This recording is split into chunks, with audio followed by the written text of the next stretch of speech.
Hello, friend. My name is Dr. Edith from Closet Teaching Ministry, where the pages of the Bible come alive. I want to welcome you to my YouTube channel. I want you to get ready for a wonderful, life-changing experience. God bless you. Hello, friend. My name is Dr. Edith from Closet Teaching Ministry, where the pages of the Bible come alive. How are you doing? I hope you're doing well. I hope all is well with you and your family. Today, I want to talk to you about 6 visitors that you must not allow in your sitting room, in the room, your heart, your mind. You must not allow those quote unquote visitors to come inside you and sit in your room. You see, the Bible has something to say about visitors. Now, we understand that sometimes visitors can be a blessing to us. People come to visit us. The scripture talks about people who come to visit us sometimes, and they bring so much joy into our lives, into our hearts. And so visitors are good. People come and they just cause us to rejoice. They cause us to get up again. People come and they just bring a smile to our hearts and all of that. But today I want to focus on the 6 quote unquote visitors that you must not allow in your life. They must not be allowed in your mind, in your heart, in your thoughts, because they do not have good intentions for you. And the same applies to me. I want to say to you as we get into this talk to pay attention to the emotions that come to visit you. Please pay attention to the emotions that come to visit you. You want to inspect the emotion. You want to evaluate that thing. You want to sit with that emotion. You want to consider that emotion. And thereafter, you take the necessary steps. You decide whether you will allow it to come in and have a seat in your mind, in your heart, or you will get it out. Promptly discard that thing. So let's just get into it. Excuse me. There are 6 visitors that I want to talk to you about. Do not allow them anywhere near you. Number 1, shame. Number 2, hate. The 3rd visitor, envy. Number 4, lust. Number 5, anger. And number 6, sorrow. Sorrow that has overstayed its time. Please do not allow them to stay in your house. Do not entertain those visitors. Now let's look at each visitor so we understand what's happening here. You see, shame is an emotion that comes. It's a visitor that comes. It's an emotion. It comes inside. It's not a visitor that comes and everybody sees it sitting out there in your sitting room or you are walking around and all of that. This visitor, this thing comes inside to visit you. Shame, I want you to know that you cannot allow shame in your quote unquote house, because shame will cripple you. Shame will cripple you in a sense where shame will tell you how to walk, how to talk. Shame will even assign a seat to you. When you go someplace, shame will tell you, oh no, you cannot sit over there though. You need to sit at this place in the back or under that place because we are here. My name is shame and I'm here with you. You cannot allow it, because if you allow shame will cripple you. That is one visitor that you must not allow to sit anywhere, no matter what happens in your life. You must allow God to heal you and to take you through the process, and you get rid of shame. Shame must not be allowed. The second visitor that you must not allow is hate. Because you see, hate will twist you. Hate will disfigure you. That thing will cause you to be twisted in knots. You're just so angry. You hate people. That leads me to the 3rd visitor. Hate will twist you. Twist your eyes, your mouth. Because it gets in you and it does something. It is a root of bitterness. The Bible says we should not let any root of bitterness grow in us. If you are a child of God, you are the temple of God. Refuse to allow hate to sit there and visit you and just be comfortable in your house, in your body. No, you can't. Number 3, anger. Anger, I want to let you know that anger is an evil fire. That thing will burn you. You're angry at somebody, but it's burning you.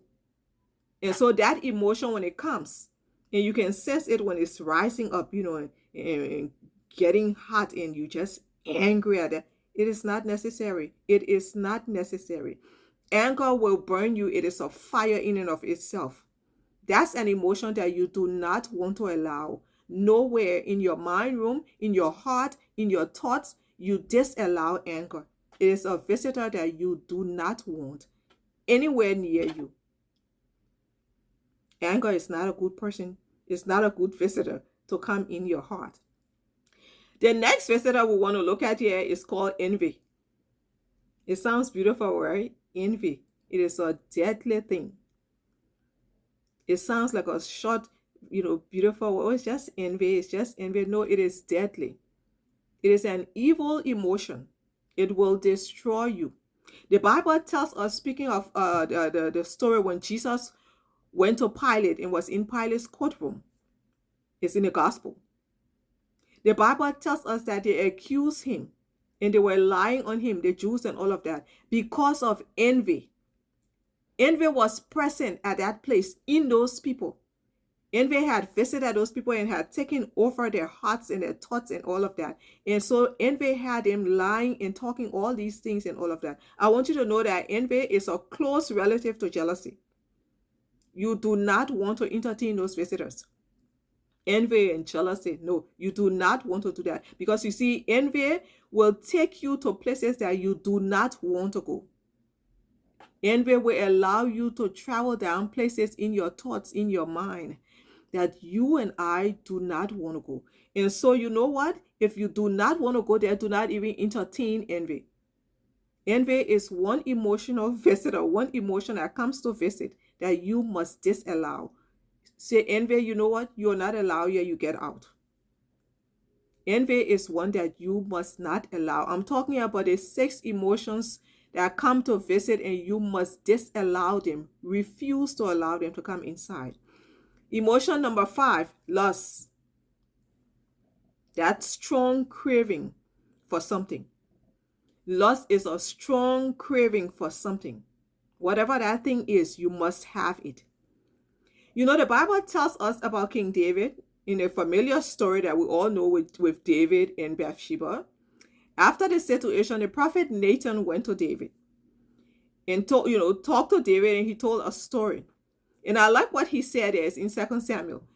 Speaking to David, he told a story about a man who had a lot of sheep and all of that. He said, and one day, a wayfaring man came to visit that rich man. He was saying that a visitor, of course, a wayfaring man is somebody who is just passing through, someone who is on a journey.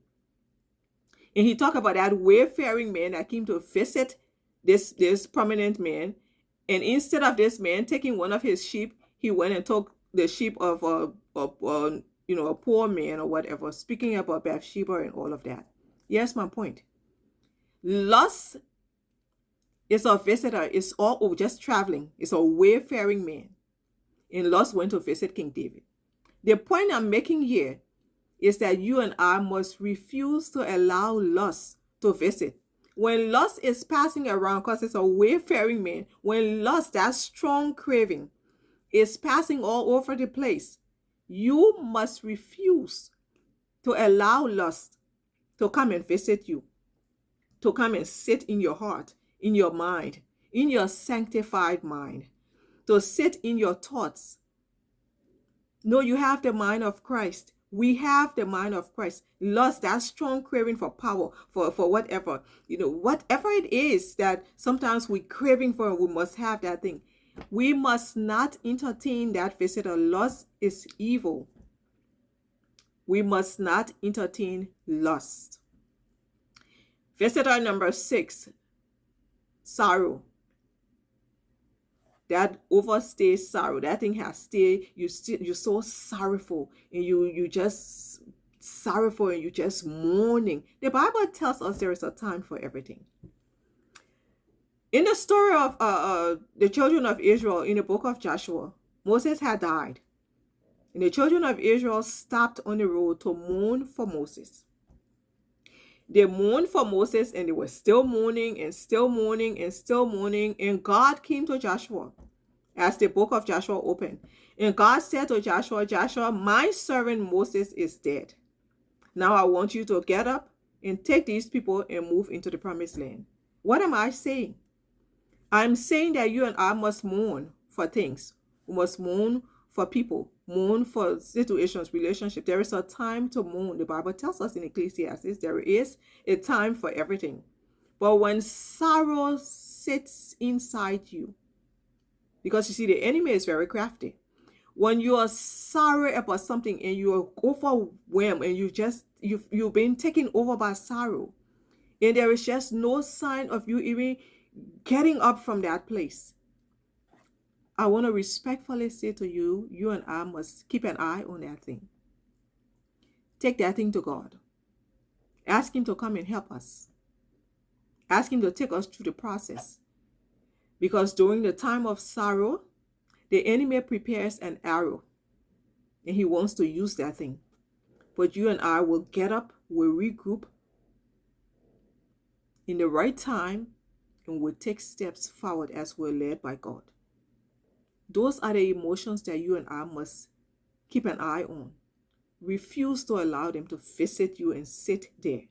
No, refuse to allow these things to visit you. Please keep an eye on these emotions. Pay attention to the emotions that come to visit. There are many emotions, but these are the ones that I want us to pay attention to. These are foreign emotions that must not reside in us. Shame, anger, hate, overstayed sorrow, envy, and lust. Those are 6 visitors that you must disallow.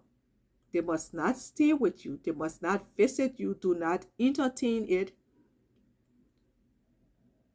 Stay right in the place with the original emotions: joy, peace, love, happiness, the fruit of the Spirit. Those are the things that you and I want to entertain. We want to entertain those emotions because they build us. We benefit from them, and we're able to step out with confidence, represent the God that we serve, and enjoy the beautiful life that God has given us, the life that Jesus Christ died to give us. So I just want us to know that you must pay attention to the emotions.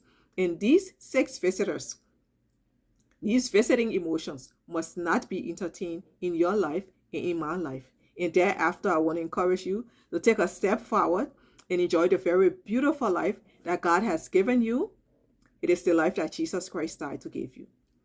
And so I look forward to talking to you next time when we will open another topic, because the goal here is to transform your beautiful life, one word at a time. And so until we meet again, please take care of yourself. God bless you, and I'll talk to you soon.